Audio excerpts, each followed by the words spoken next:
बच्चों, आप 8वीं कक्षा में पढ़ रहे हो। आज हम हिंदी के खेती से आई तब्दीलियाँ, पंडित जवाहरलाल नेहरू। बच्चों, आप ध्यान से सुनो और सही जवाब देते जाओ। तो स्वतंत्र भारत के प्रथम प्रधानमंत्री पंडित जवाहरलाल नेहरू जी ने अपनी पुत्री इंदिरा को लिखे इस पत्र में आदि मानव के रहत सहत के तरीकों का वर्णन किया है। मनुष्य ने खेती करना सीखा और धीरे धीरे सभ्यता का विकास हुआ। साथ ही लेखक ने मानव समाज में स्वतंत्र व्याप्त अमीरी और गरीबी के बीच की दूरी और बचत प्रणाली पर भी प्रकाश डाली है। तो बच्चों, हम पहले मुहावरे देखेंगे। खाली हाथ रहना, उसका अर्थ है पास में कुछ न होना। सिर खपाना, बहुत बुद्धि लगाना। पसीना बहाना, कड़ी मेहनत करना। तो बच्चों, आप ध्यान से पाठ की ओर बढ़ो। प्रिय बेटी इंदिरा, अपने पिछले खत में मैंने कामों के अलग अलग किए जाने का कुछ हल बतलाया था। बिल्कुल शुरू में जब आदमी सिर्फ शिकार पर गुजर बसर करता था, काम बंटे हुए न थे। हर एक आदमी शिकार करता था और मुश्किल से खाने भर को पाता था। सबसे पहले मर्द और औरतों के बीच में काम बांटना शुरू हुआ होगा। मर्द शिकार करना होगा और औरत घर में रहकर बच्चों को पालन, जानवरों की निगरानी करती होगी। अब आदमियों ने खेती करना सीखा तो बहुत सी नई नई बातें निकाली। पहली बात यह हुई कि काम कई हिस्से में बांट गए। कुछ लोग शिकार खेलते और कुछ खेती करते और हल चलाते। जो जो दिन गुजरते गए, आदमियों ने नए नए पेशे सीखे और उनमें पक्के हो गए। खेती करने का दूसरा अच्छा नतीजा यह हुआ कि गांव और कस्बे बने। लोग इनमें आबाद होने लगे। खेती के पहले लोग इधर उधर घूमते फिरते थे और शिकार करते थे। उनके लिए एक जगह रहना जरूरी नहीं था। शिकार हर एक जगह मिल जाता था।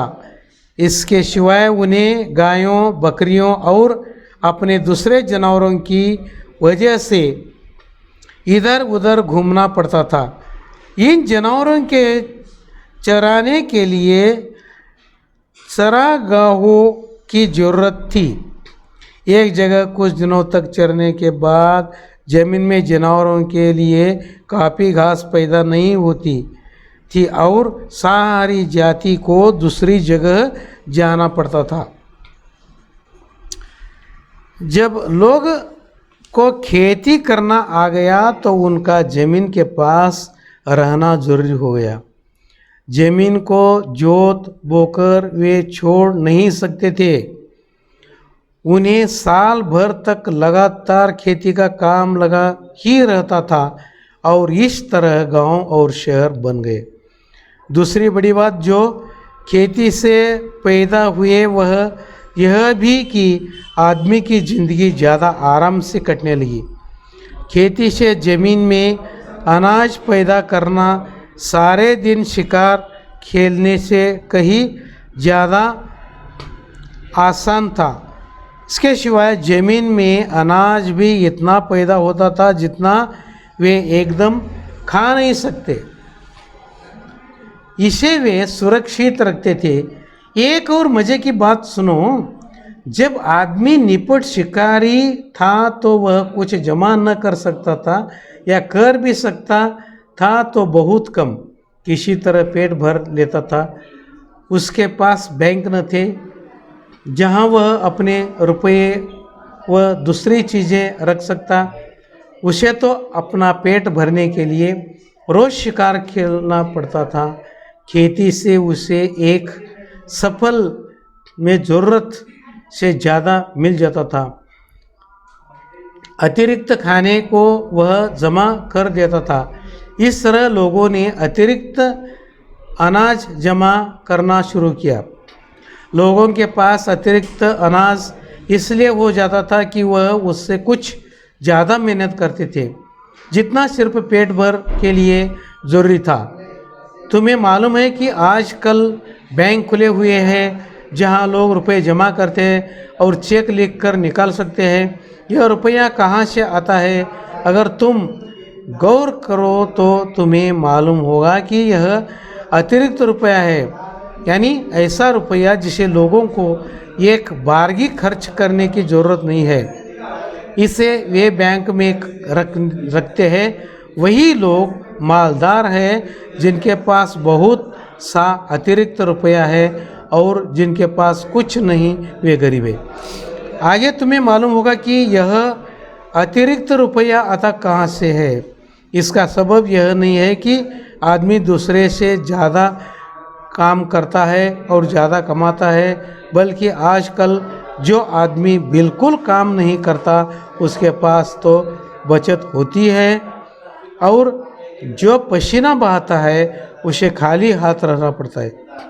कितना बुरा इंतज़ाम है। बहुत से लोग समझते हैं कि इसी बुरे इंतज़ाम के कारण दुनिया में आज कल इतने गरीब आदमी हैं। अभी शायद तुम यह बात समझ न सको, इसलिए इसमें सिर न खपाओ। थोड़े दिनों में तुम इसे समझाने लगोगे। इस वक्त तो तुम्हें इतना ही जानना पर्याप्त है कि खेती से आदमी जो उसे ज़्यादा खाना मिलने लगता जितना वह खा नहीं सकता था, यह जमा कर लिया जाता था। उस जमाने में न रुपए थे न बैंका। जिनके पास बहुत सी गायें, भेड़ें, ऊंट या अनाज होता था, वे ही अमीर कहलाते थे। तुम्हारा पिता जवाहरलाल नेहरू। तो बच्चों, पहला सवाल, कारण लिखिए। मनुष्य को रोज शिकार खेलना पड़ता। उसका जवाब देखो।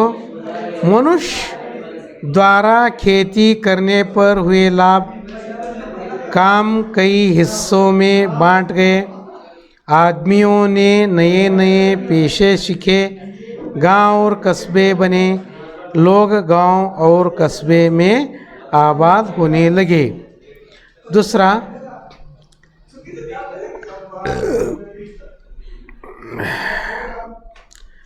पहले लोगों के लिए एक जगह रहना जरूरी नहीं था। डैश, मनुष्य को रोज शिकार खेलना पड़ता क्योंकि मुश्किल से खाने भर को मिल पाता था। पहले लोगों के लिए एक जगह रहना जरूरी नहीं था क्योंकि शिकार हर एक जगह मिल जाता था। तो बच्चों, कई सवाल है, देखो। निम्नलिखित शब्दों के विलोप शब्द लिखिए। पहला है मुश्किल, दूसरा नहीं, तीसरा अच्छा, चौथा आबाद। तो मुश्किल का सवाल है आसान, नहीं का पुरानी, अच्छा का बुरा, आबाद का बर्बाद। कारण लिखिए। अनाज सुरक्षित रखना आरंभ हुआ। दूसरी बड़ी बात जो खेती से पैदा हुई वह भी कि आदमी, उसके पास बैंक न थे जहाँ वहाँ डैश। उत्तर, अनाज सुरक्षित रखना आरंभ हुआ क्योंकि खेती में इतना अनाज पैदा होता था जितना वे एकदम खा नहीं सकते थे। सारी जाति को दूसरी जगह जाना पड़ता था क्योंकि कुछ दिनों तक चरने के बाद ज़मीन की घास खत्म हो जाती थी। दूसरी बड़ी बात जो खेती से पैदा हुई वह थी कि आदमी की ज़िंदगी ज़्यादा आराम से कटने लगी। उसके पास बैंक न थे जहां वह अपने रुपए दूसरी चीज़ें रख सकता। तो अब देखो निम्नलिखित शब्दों के पर्याप्ती शब्द लिखिए। जनावर, खेती, गांव, शहर। जनावर पशु, खेती कृषि, गांव ग्राम, शहर नगर। निम्नलिखित शब्दों के वचन बदल कर लिखिए। जाति, जमीन, जिंदगी, चीज़ें। जाति, जातियाँ, जमीन, जमीनें, जिंदगी, जिंदगियाँ, चीज़ें, चीज़। ठीक है बच्चों, आप पढ़ चुके हो तो आराम से अपने घर में पढ़ाई करो, अच्छे ढंग से उत्तर लिखने का प्रयास करो। धन्यवाद। ओके।